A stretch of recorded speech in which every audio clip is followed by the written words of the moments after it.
ทำไมพวกเราจึงทุกข์ทำไมพวกเราจึงเวียนว่ายในวัฏฏะเมื่อไหร่พวกเราจะพ้นทุกข์เมื่อไหร่พวกเราจะพ้นจากวัฏฏะพวกเราต้องเอาให้เคลียร์ก่อนต้องเข้าใจก่อนว่าเริ่มต้นเนี่ยเบื้องต้นเนี่ยพวกเราต้องการอะไรกันเนี่ยเราหาทุกอย่างเพื่ออะไรตั้งแต่เช้ายันค่ำเรามาหาวัตถุธาตุเหรอเพื่อจะได้แตกสลายแหละหรือเรามาเพื่อจะรู้แจ้งในโลกใบนี้รู้แจ้งรูปและนามนี้ว่ามันไม่ใช่เราได้ไงว่ามันเป็นทุกข์ได้ไง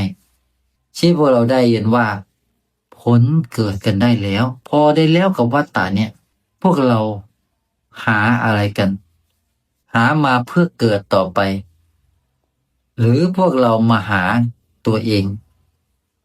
มาหาธรรมชาติที่จะไม่เกิดต่อไปการ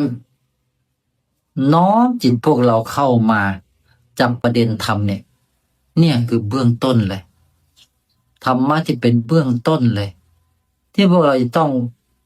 ตื่นด้วยตัวเองก่อนปรารถนาด้วยตัวเองก่อนจับประเด็นชีวิตก่อนว่าพวกเราเกิดมาเพื่ออะไร